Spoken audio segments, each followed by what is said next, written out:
Mohamed Salah is at a World Cup, and he is absolutely destroying it. Let that sink in for a moment. Because right now, at the 2026 FIFA World Cup, Mohamed Salah is not just participating, he is dominating. He is the most talked about player in the tournament. He is the man every analyst, every pundit, every football fan is watching. And today, against New Zealand, he reminded the entire world exactly who he is. Thierry Henry on Mohamed Salah versus New Zealand. Thierry Henry appeared on Fox Sports and said this about Mohamed Salah. He called him the king and a legend of this sport. He described his performance as absolutely incredible. He said Salah just cannot stop scoring and assisting. He went further and said that at this level of dominance, Salah is a genius who stands alone on his own. He said anytime a player gets the ball, just pass it to Mo Salah and wait to celebrate. He added that after the equaliser, Salah realised Egypt had a chance to wrap things up in style, and his conclusion was this: you do not doubt 90 minutes of football when Mo Salah is involved, because he can turn things around at any point in the game. Egypt won the match 3-1. Here is how I see this. When Thierry Henry, a man who scored over 200 goals at the highest level of the game, uses words like genius and king to describe another player, you do not dismiss that. Henry is not a man who gives out compliments cheaply. What he is telling you is that Salah right now is operating in a category that very few players in the world can access. The fact that Egypt came from behind and Salah was the driving force behind turning that game around tells you everything about his mentality and his quality at this moment. 9 years since Liverpool signed Mohamed Salah. 9 years ago today, Liverpool signed Mohamed Salah from Roma for an initial fee of £36.5 million. In that time, he made 442 appearances, scored 257 goals, provided 123 assists, and won 9 trophies. Let me break this down for you. £36.5 million. That is what Liverpool paid. And what they got in return was 257 goals, 123 assists, and 9 trophies. If you wanted to define the greatest transfer value in Premier League history, this conversation starts and possibly ends right here. The number that stands out most to me is not the goals. It is the 9 trophies. Because that tells you this was not just a prolific individual, this was a player who helped build a winning culture at Anfield. Watching him now at this World Cup, still at this level, still this dominant, makes you appreciate even more just how special that 9-year period really was. Salah always delivers at the World Cup. Across 4 World Cup games, Mohamed Salah has produced 5 goal involvements. He contributed against Russia, against Saudi Arabia, against Belgium, and now against New Zealand. 4 games, 5 goal involvements. Now here is what this really means. The World Cup is the biggest stage in football. It is where careers are defined and legends are confirmed. And every single time Mohamed Salah has stepped onto that stage, he has directly contributed to goals. Not most of the time. Every time. 4 from 4. That is not luck. That is not good form in one tournament. That is a player with the mentality and the ability to consistently deliver when the pressure is at its absolute highest. That number, 5 goal involvements from 4 World Cup games, is the kind of statistic that belongs in the conversation about the greatest players of this generation. Salah's shot involvement against New Zealand. Opta analysts confirmed that no player at the entire 2026 World Cup has been involved in more shots in a single game than Mohamed Salah against New Zealand. The total was 10. 5 shots and 5 chances created. Let me give you my honest take on this. 10 shot involvements in a single World Cup game. That means Salah was either shooting or directly creating a shooting opportunity for a teammate almost once every 9 minutes across the full 90. That is a level of offensive involvement that goes beyond just scoring or assisting. That is a player who is the centre of everything his team does going forward. Defenders cannot rest when he is on the ball. Goalkeepers cannot switch off when he is moving. And the statistic that makes this even more striking is that no other player at this entire World Cup has matched that in a single game. Not one player from any of the competing nations. Salah sits alone at the top of that table. Now here is where the analysis gets serious. And I want you to understand why this moment matters beyond just a good performance in one game. Salah has played 4 World Cup games in his career total. And across those 4 games, he has produced 5 goal involvements. Every single time he has stepped onto a World Cup stage, he has contributed directly to goals. If you want deeper analysis on stories like this, stories that go beyond the headlines and give you the full picture of what is really happening at Liverpool and in world football, hit that subscribe button right now. Victor Liverpool Analyst brings you the information that matters, broken down clearly and honestly. Subscribe and stay with us because this episode is only getting started. Jose Mourinho wants Alexis Mac Allister for Real Madrid. Jose Mourinho has identified Alexis Mac Allister as his priority midfield target for Real Madrid this summer. The Argentine is viewed internally at the club as the ideal player to orchestrate Mourinho's new look side, with some at Real Madrid comparing his profile and influence to Toni Kroos. Real Madrid are set to open talks with Liverpool to assess the conditions of a potential deal and gauge Mac Allister's willingness to move to the Bernabeu. This information comes from El Nacional. Here is the part most people are missing. This is not just a transfer rumour. This is Real Madrid under Jose Mourinho making a direct move to open dialogue with Liverpool about one of their key midfielders. The comparison to Toni Kroos is not accidental. That comparison is being used internally at Real Madrid to justify the pursuit. Kroos was the engine of Real Madrid's midfield for years. The fact that people inside the Bernabeu see Mac Allister in that kind of role tells you how seriously they are taking this. Liverpool fans need to watch this situation carefully. This is one that could develop quickly. Felix Nmecha, Manchester United and Liverpool monitoring Borussia Dortmund midfielder. Both Manchester United and Liverpool are monitoring Borussia Dortmund midfielder Felix Nmecha ahead of a possible summer move. The Germany international is open to leaving Dortmund, with a return to England now viewed as a realistic option. Dortmund are relaxed due to his long-term contract, but a deal could be possible for around £52 million. This information comes from Team Talk. Here is what you really need to understand. The fact that both Manchester United and Liverpool are watching the same player is significant. When two clubs of that size are monitoring a midfielder simultaneously, it tells you the player has genuine quality that has been identified at the highest level of English football. Dortmund's relaxed stance because of the long-term contract actually works against Liverpool here, because it means Dortmund have all the leverage. They do not need to sell, which means if Liverpool or United want Nmecha, they are going to have to meet Dortmund's valuation. £52 million for a Germany international midfielder is not unreasonable in this market. This one is worth keeping a very close eye on. Chelsea dismiss Florian Wirtz links. Chelsea have dismissed speculation linking them with a move for Liverpool playmaker Florian Wirtz this summer. Reports had suggested that Xabi Alonso could seek a reunion with the Germany international at Stamford Bridge, following their successful spell together at Bayer Leverkusen. Sources close to Chelsea have rejected the claims entirely, insisting there is no truth to the rumours despite recent reports suggesting the club were monitoring the situation.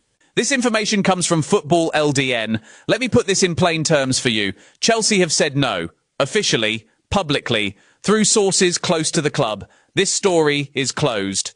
Whatever speculation was building around a possible Wirtz move to Stamford Bridge, Chelsea themselves have ended it. For Liverpool, this is straightforwardly good news. Wirtz stays, and one potential pursuing club has taken themselves out of the picture completely. The attempt to use the Xabi Alonso connection to manufacture a narrative around this transfer has not worked. Liverpool irritated by Inter Milan's lowball offer for Curtis Jones. Liverpool are irritated by Inter Milan's latest offer for Curtis Jones. The bid was €25 million, which is approximately £21.6 million. Liverpool do not believe Inter are being serious given the current state of the midfield market. According to the Times reporter Paul Joyce, Liverpool value Curtis Jones at £35 million. Here is my take on what is really going on. Inter Milan are playing a game here. They are starting low deliberately, hoping that Liverpool will either panic or that circumstances will force a compromise. But Liverpool's response is the correct one. They are irritated and they are standing firm. The gap between £21.6 million and £35 million is enormous. That is not a negotiating gap. That is Inter Milan essentially saying they want a discount, and Liverpool are right to reject that completely. Jones is a Premier League quality midfielder in the prime years of his career. £35 million is not an unreasonable valuation in this market, and Liverpool should not move from that position until Inter come with a serious offer. No agreement between Inter and Liverpool for Curtis Jones. Fabrizio Romano has confirmed there is still no agreement between Inter Milan and Liverpool for Curtis Jones after a new bid was submitted in the last 24 hours. The proposal on the table is £21 million. There is no club-to-club agreement at this stage. Liverpool want more. Let me walk you through this step by step. First, Inter submitted a bid. Liverpool rejected it, then Inter came back with a new bid within 24 hours. Liverpool rejected that too. And now Fabrizio Romano, the most reliable source in European transfer journalism, is confirming publicly that there is no agreement and that Liverpool want more money. What this sequence tells you is that Inter want the player badly enough to keep coming back, but they are not yet willing to pay what Liverpool are asking. The next move belongs to Inter. Either they come significantly closer to £35 million, or this deal does not happen. Liverpool are in the stronger negotiating position right now. Fabrizio Romano on Cody Gakpo and Tottenham interest. Fabrizio Romano has stated there is interest from Tottenham Hotspur in Cody Gakpo. Multiple clubs are trying to understand if there is a way to strike a deal for the Liverpool winger. However, as of today, Liverpool have not given the green light to an exit. The club are still happy with Gakpo. A decision will not be made during the World Cup. It is going to take time. Here is how I see this. Tottenham are testing the water. They are checking if there is any appetite at Liverpool to sell, and Liverpool's answer right now is no. The phrase "still happy with him" is important. That is not the language of a club preparing to negotiate. That is the language of a club that has no immediate intention of moving a player on. The timing note is also significant. During the World Cup, Liverpool are not going to make decisions on outgoing transfers involving players who are representing their countries. When the tournament ends, the picture may change. But right now, Gakpo is going nowhere. Fabrizio Romano on Bouaddi and Liverpool's interest. Fabrizio Romano has confirmed there could be an opportunity for Liverpool to pursue Lille midfielder Bouaddi. The Reds have been scouting him for almost a year. However, everything depends on the price and what Lille decide to do. The situation is described as potentially interesting. Now, here is what this really means. Liverpool have been watching this player for close to 12 months. That is not casual interest. That is sustained, deliberate scouting. When a club of Liverpool's stature spends nearly a year monitoring a player, it means they have identified something specific they believe he can offer. The caveat here is that Lille hold the power. They will decide the price and whether they want to sell. And Fabrizio Romano's language is measured. He says could be an opportunity, not that talks are advanced. So treat this as a genuine but early stage situation. Worth monitoring closely but not yet a story with concrete movement. Liverpool lead all clubs in World Cup goal involvements. No club has had a bigger contribution to goals at the 2026 World Cup than Liverpool. Their players have combined for 12 goal involvements, 4 goals and 8 assists. This is comfortably the most of any club in the world. Bayern Munich and Real Madrid are next on 8 each. Let me break this down for you. 12 goal involvements from Liverpool players at a World Cup that is still ongoing. That is 4 more than the next best clubs on the planet. Bayern Munich and Real Madrid, 2 of the biggest and most resource-rich clubs in world football, are both sitting on 8. Liverpool are at 12. That is a gap of 50% over the next best. What this tells you about the squad Andoni Iraola has inherited is genuinely exciting. These are not just good Premier League players. These are international quality players performing at the highest level of the game, on the biggest stage, against the best competition in the world. That foundation gives the new manager something real to build on. Fabrizio Romano on Bradley Barcola and Liverpool's interest. Fabrizio Romano has confirmed that Liverpool love Bradley Barcola.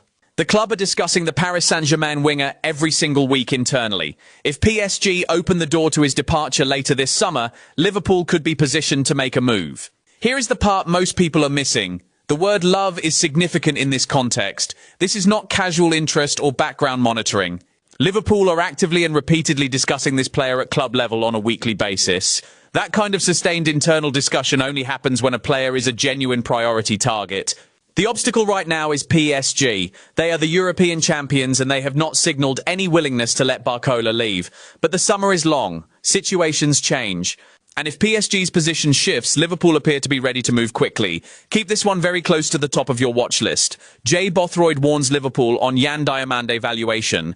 Jay Bothroyd has warned Liverpool not to overpay for Yan Diomande. His position is that £86 million represents a fair and good valuation for the player.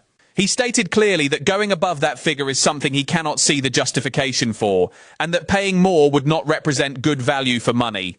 Let me give you my honest take on this. Bothroyd is making a reasonable point about financial discipline, and it is a point worth taking seriously. But there are 2 things to consider here. First, the transfer market does not operate on what is fair. It operates on supply and demand. And right now, demand for Yan Diomande from clubs like Liverpool and Paris Saint-Germain is very high. Second, the price being discussed is around €100 million, which is approximately £87 million. That is only £1 million above Bothroyd's ceiling. The real question is not whether Liverpool should pay above the odds. The real question is whether the competition from PSG will force the price beyond what Liverpool are comfortable with. That is the dynamic that will determine whether this deal gets done. Now let us go deeper into the 2 major stories that sit behind all of these screenshots. The pursuit of Yan Diomande and the question of what Andoni Iraola's arrival means for the players already at the club. Andoni Iraola and the fresh start for Liverpool players. Andoni Iraola was appointed as Liverpool's new head coach earlier this month, succeeding Arne Slot, who was dismissed following a disappointing season. Iraola spent 3 years at Bournemouth before this appointment and was widely praised during that time for his ability to develop players, including Dean Huijsen, Antoine Semenyo, and Eli Junior Krupi. From his very first day at the club, Iraola set a clear tone. He told the squad, "For me, you are all new signings." He said he sees real quality in the group and that he is looking forward to working with every one of them. Here is what you really need to understand about those words. Iraola did not say most of you are new signings. He did not say the ones who performed well last season are new signings. He said all of you, every player, clean slate. That is a significant statement from a new manager, and it carries real practical implications for players whose futures looked uncertain just weeks ago. The most interesting case in this context is Kostas Tsimikas. The Greek left-back spent last season on loan at Roma. He made 25 appearances there, but only 11 were starts. He completed 90 minutes just twice all season, and many of his minutes came in a wing-back role, which is different from the demands at Anfield. Now here is my take on what is really going on with Tsimikas. The loan spell at Roma did not go as anyone would have hoped. The numbers are modest. But the situation at Liverpool has changed in ways that actually work in his favour. Andy Robertson has left the club this summer. Milos Kerkez is expected to be the first choice left back. But Kerkez needs competition, and Liverpool are expected to prioritise spending in other areas of the squad during this transfer window. Tsimikas has 1 year remaining on his contract. He spent 5 seasons contributing to Liverpool's success, including playing more than 1,700 minutes during the title-winning campaign. He scored the decisive penalty in an FA Cup final. He became a genuinely beloved figure among the supporters. And his close friendship with Mohamed Salah, who described him as one of his best mates and said he was there to help him and is a fantastic human being, tells you something important about the kind of character Tsimikas brings to a dressing room. Under Iraola's fresh start philosophy, Tsimikas has a real opportunity to earn a role as a trusted and experienced squad option. The manager values players who embrace the collective. And everything about Tsimikas' career at Liverpool suggests he is exactly that kind of player. Jurgen Klopp, Yan Diomande, and Liverpool's biggest transfer chase. Let me walk you through this step by step, because this is the most important transfer story of Liverpool's summer. Yan Diomande is 19 years old. He plays for RB Leipzig. He is comfortable on both flanks. He scored 12 goals in his debut Bundesliga season, and Liverpool want to sign him as the player to replace Mohamed Salah's creative contribution on the right side of their attack. The reported fee could reach approximately £87 million. That is a major investment, but the evidence suggests Liverpool believe this is a player worth that level of commitment. And the most powerful endorsement of Diomande's quality comes from a man with direct knowledge of him. Jurgen Klopp, who managed Liverpool from 2015 until 2024, and who now serves as head of global soccer at Red Bull, appeared on German television ahead of the Germany versus Ivory Coast World Cup group stage match, and spoke about Diomande in terms that left no room for ambiguity. Klopp said Diomande is one of the best wingers in the world right now. He said he is unstoppable in one-on-one situations. He said nobody can defend Diomande for 90 minutes. And he gave a tactical insight that is worth paying attention to. He said the only way to manage Diomande is to force him into central areas, and even then you need support. That is the kind of detailed tactical awareness you get from someone who has been studying this player closely in a professional capacity. Here is the part most people are missing in this story. Klopp is not just a former Liverpool manager giving a compliment. He is the head of global soccer at Red Bull, which means he has access to detailed internal analysis on every player in the Red Bull network, including RB Leipzig's players. When he speaks about Diomande in those terms, he is drawing on information that goes far deeper than what the public can see. That endorsement carries enormous weight. Diomande delivered again at this World Cup. Against Germany, he set up Ivory Coast's opening goal before they ultimately fell to a stoppage time defeat. He was the most dangerous player on the pitch for large stretches of that game. He was replaced in the second half by former Arsenal winger Nicolas Pepe, but the impression he left before that substitution was clear. Liverpool have already submitted a bid for Diomande, and it was rejected. The situation now is that they need to return with an improved offer, but the complication is Paris Saint-Germain. The European champions have confirmed interest in Diomande. Their approach, according to reports, is conditional on Diomande making clear his preference to move to Paris. But their presence in this race means Liverpool cannot afford to move too slowly. As for Diomande himself, his public comments have been composed and measured. When asked about the Premier League, he said, "Why not?" but confirmed his agents will handle the transfer situation after the World Cup ends. He is focused on the tournament, and he has every right to be. The World Cup only comes around every 4 years, and he is making the most of it. Let me put this in plain terms for you. Liverpool want Diomande. They have already bid. The bid was rejected. PSG are watching. The player is focused on the World Cup. And when this tournament ends, one of the most significant transfer battles of this summer is going to reach its conclusion.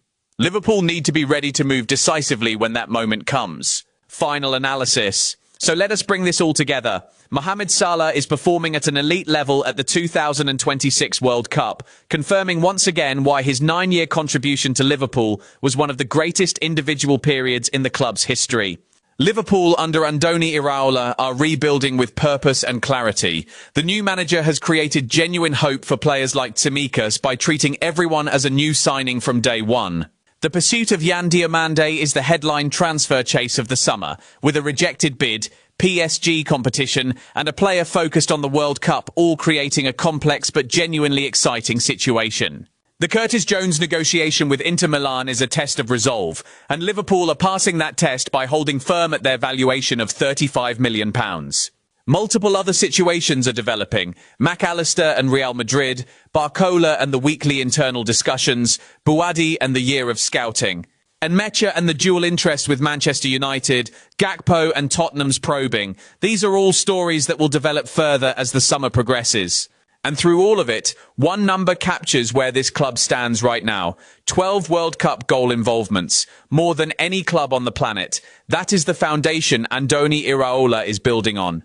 Victor Liverpool Analyst will be here for every development. Subscribe now, drop a comment below telling me which story you want us to go deeper on next, and we will see you in the next episode.